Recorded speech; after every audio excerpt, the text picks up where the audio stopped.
perusahaan perusahaan investasi Amerika sudah sangat dekat untuk mengakuisisi Inter Milan. Yang tersisa itu tinggal pengumuman aja. Level winnernya Itali tidak pernah degradasi. Inter Milan kebanggaanku.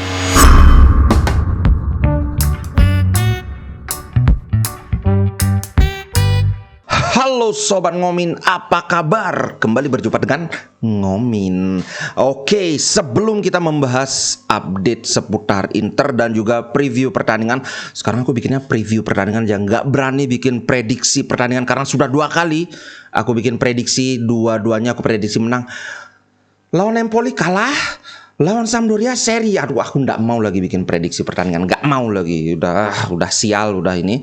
Oke, ini isu besar, ini gosip besar. Katanya Mourinho sedang didekati oleh PSG. Sebelumnya katanya didekati sama Brazil, tapi ini yang sama PSG kayaknya beneran.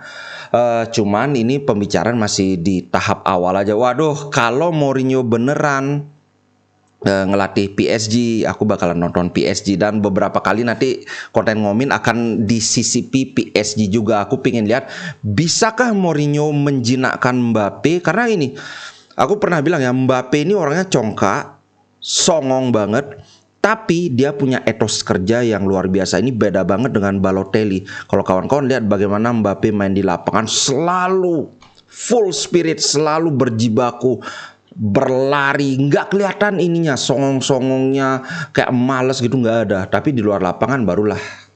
Ini mungkin karena dia sangat terpengaruh dengan Cristiano Ronaldo. Kan kita tahu Cristiano Ronaldo ini adalah pekerja keras banget. Bahkan dia main di Liga Arab pun etos kerjanya itu masih tetap. Nah, aku pengen lihat nih gimana, apakah Mourinho bisa menjinakkan Mbappe, bisa benar-benar, karena sekarang si Galtier ini katanya sudah kalah hawa sama Mbappe. Directorsnya PSG juga bingung nih gimana. Di satu sisi ini pemain penting banget, tapi di sisi lain kalau pelatih dikalahin sama pemain ya gimana. Kimpembe sudah tapi aku nggak mau terlalu banyak ini, gara-gara kemarin jadi kapten tuh mereka ada sedikit kericuhan. Oke, itu aja tentang PSG ya. Semoga Mourinho, pokoknya kemana Mourinho aku ikut. Tapi sekedar aja, tetap Inter yang utama. Sorry, kok Inter yang utama, kok ada serak-seraknya gitu. Oke, next. Sebelum pertandingan, dari manajemen Inter sudah pasang ancang-ancang untuk mengawasi 3 pemain Udinese, karena salah satu dari mereka akan jadi incaran, yaitu Becao, kemudian Beto dan Pereira. Beto ini striker yang sudah beberapa musim ini mulai menanjak. Pereira juga oke, tapi harus diakui ini ketiga-tiganya pemain mediocre. Pemain bagus, tapi ya bagus untuk ukuran Udinese. Aduh, gini banget Inter, Pak. Anyway ya, kalau Beto untuk striker cadangan ini bagus. At least jika dibandingkan dengan Korea, setidaknya Beto bisa dimainin. Kalau Korea, aduh, pingin tepuk jidat, Pak. Next, ini Bergomi. Nah, kawan-kawan ada yang bilang, wah, Ngomin banyak omong, jangan mencerca Kurvanor. Mereka itu setidaknya totalitas dalam mendukung. Aku bukan masalah siapa yang lebih total, siapa yang lebih hebat. Mereka bisa ke stadion tiap hari nonton. Ya iyalah, mereka hidup di Itali. Coba kalau anggota Kurvanor itu hidupnya di Bali juga nggak mungkin mereka bakalan ke stadion. Dan ini yang aku sampaikan dulu adalah analisa. Dan kalau dibilang cuma pengamat layar kaca aja ngomong, ini sekarang Bergomi yang ngomong ini. Dia ngomong gini, I'm still behind Simone Inzaghi despite criticism. Right choice to give captain's armband to Lautaro. Saya masih mendukung atau berada di belakang Inzaghi walaupun kritiknya banyak bertebaran, dan adalah pilihan tepat untuk kasih ban kapten ke Lautaro Martinez. Dia juga bilang, saya nggak ngerti dengan kritik terhadap Inter, terutama terhadap Inzaghi. Mereka membukukan 23 tembakan, menguasai 65% penguasaan bola, tapi ketika mereka salah, ini salahnya Inzaghi, ini salahnya tim yang kurang motivasi. Nah, ini kan benar-benar sama dengan apa yang aku bilang sebelumnya toh. Jadi bukan asal ngomong gitu loh. Kalaupun harus ada yang disalahkan, yang harus disalahkan tuh finishingnya, terutama Lautaro. Kawan-kawan ada yang bilang, wah striker itu dibelain. Enggak, aku cuma belain Lautaro kalau memang dia layak dibela. Tapi kemarin itu memang 2 kesempatan emas dibuang begitu saja oleh Lautaro Martinez. Jadi ini benar-benar nggak adil. Ini banyak banget, cukup besar porsi ketidakberuntungannya. Ini kita harus niru si Koci nih. Kita lihat prosesnya. Dalam hal ini hasil akhir memang mengkhianati proses. Oke, itu ya Bergomi yang ngomong ya, bukan aku ya. Next, ini berita agak kurang baik ini. Benjamin Pavard setelah kemarin agak kayak nggak mau memperpanjang kontrak, sekarang mulai berubah pikiran. Kan kawan-kawan ada yang ngomong, sekarang Pavard kok dimainin terus sama Bayern Munchen ya. Karena memang ini syaratnya Pavard, dia mau memperpanjang kontrak tapi dia ingin lebih dapat jaminan tentang menit bermain. Nah, mungkin sama Bayern Munchen ya biar mau aja dulu tanda tangan kontrak, mainin aja dulu, nanti kalau udah tanda tangan kontrak baru lagi dicadang. Aku nggak ngerti, tapi gara-gara dia sering dimainin sekarang Pavard semakin mempertimbangkan untuk mau perpanjang kontrak. Ada kita yang gigit jari lagi, Pak. Kemudian ini lagi ex Genoa goalkeeper Gianluca Berti, dia bilang Inter Milan adalah tim terkuat kedua di Serie A setelah Napoli.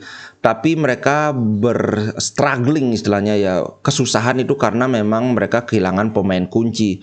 Ini aku bilang kan, Korea nggak bisa diharapin. Brozovic cedera udah hampir setengah musim kalau dihitung totalnya cedera kan. Kemudian Lukaku, aduh nggak usah diomongin sudah. Itu bro. Kemudian Milan Skriniar juga sempat cedera. Selain cedera kemudian sempat jelek juga mainnya, terus ditambah drama lagi. Sekarang baru kembali ke performa awal kan. Jadi aku setuju, memang ada porsi kesalahan Inzaghi tapi kecil banget. Ini lebih banyak faktor luck yang bikin Inter kayak gini menurutku loh ya. Tapi ingat, aku bukan bilang Inzaghi sama sekali tidak bersalah. Ada dia porsi salahnya, terutama ini aku sudah pernah bahas kan. Dia memutuskan untuk mengubah taktik, mengubah skema serangan Inter, benar-benar beda dengan musim lalu. Sekedar ini aja kilas balik, musim lalu kita lebih banyak possession, tempo cenderung menengah atau lambat. Musim ini kita main cepat, banyak mengandalkan serangan balik cepat. Itu karena dia berusaha mengakomodir Lukaku. Tahu-tahu Lukaku nggak bisa dipakai. Itu yang menurutku salahnya Inzaghi. Bukan salahnya nggak mau ngubah jadi 3-5-2 jadi 3-4-3, bukan. Itu nanti kita akan bahas lagi. Tapi 3-4-3 itu nggak cocok buat Inter. Itu menurutku loh ya. Nah ini nih, ini baru gosip besar. Cuma ingat ini gosip karena sumbernya adalah koran resmi, tapi bukan koran tier pertama lah macam La Gazzetta, Corriere. Jadi ini sumbernya Giornale. Tapi ada juga yang menguatkan. Ini soal penjualan Inter ngomong-ngomong. Konon katanya menurut Il Giornale ini perusahaan perusahaan investasi Amerika sudah sangat dekat untuk mengakuisisi Inter Milan. Yang tersisa itu tinggal pengumuman aja. Katanya Steven Zhang sudah bersedia menurunkan harga jual Inter Milan yang kemarin kan dipatok 1,2 miliar euro. Itu mau diturunkan entah berapa jadinya itu. Tapi ingat, sumbernya itu adalah bukan koran terkemuka macam La Gazzetta, Corriere, bukan ya. Cuman ini yang mengeluarkan adalah ini mantan CEO Inter Milan namanya Ernesto Paolillo. Dia juga ngomong begini, apakah ini kebetulan? Dia bilang gini, hope Nerazzurri sold in coming months as team needs to be rebuilt. Semoga Inter terjual di beberapa bulan ke depan karena tim ini butuh rebuild, dibangun kembali. Apakah ini suatu kebetulan dia ngomong begitu?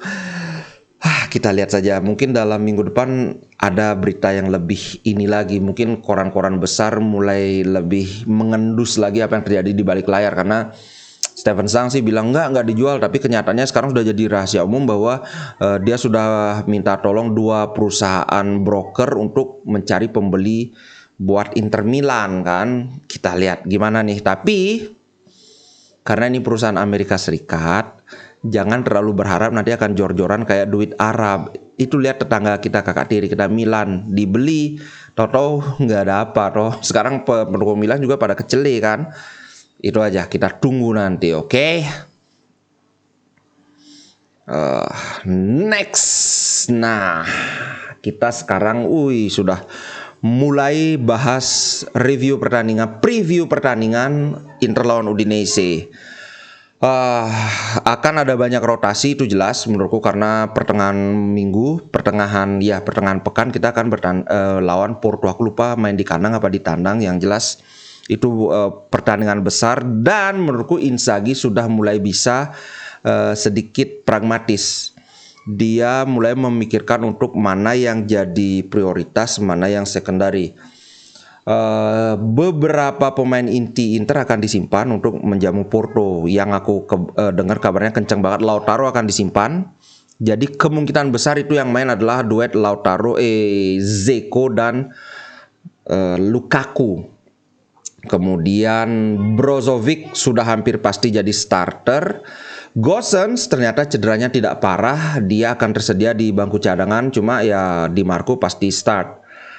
Kita lihat apakah Gosens akan start nanti lawan Porto atau gimana. Yang jelas bisa saja Di Marco main, tapi mungkin menit 60, menit-menit awal babak kedua langsung diganti dengan Gosens supaya bisa main dengan kondisi prima lawan Porto. Kemudian berita berikutnya adalah Dumfries juga 80% kemungkinan akan jadi starter, karena ini sudah kelelahan kelihatan Darmian, walaupun sebenarnya udah dapat istirahat kan, tapi kemarin di sisi serangan memang Darmian agak kurang. Kita lihat apakah Dumfries bisa tampil seperti gimana dia tampil di Piala Dunia, karena kita belum lihat itu Dumfries.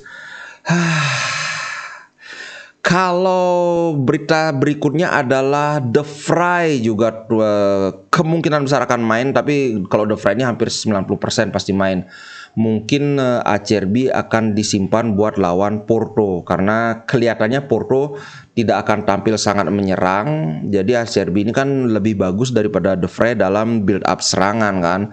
Itu sih yang sepertinya akan terjadi. Untuk apalagi ya, tengah Hakan akan didorong ke depan. Kayaknya yang double pivot ini nggak jadi, karena ya kalau double pivot berarti kita harus memforsir Hakan dari awal. Sedangkan kalau kita pakai formasi biasa, Brozovic main, Hakan main di pertengahan, Hakan bisa diganti dengan Mkhitaryan kan. Itu sih menurutku, kayaknya hampir pasti nggak jadi double pivot, 3-5-2 seperti biasa. Kemudian next,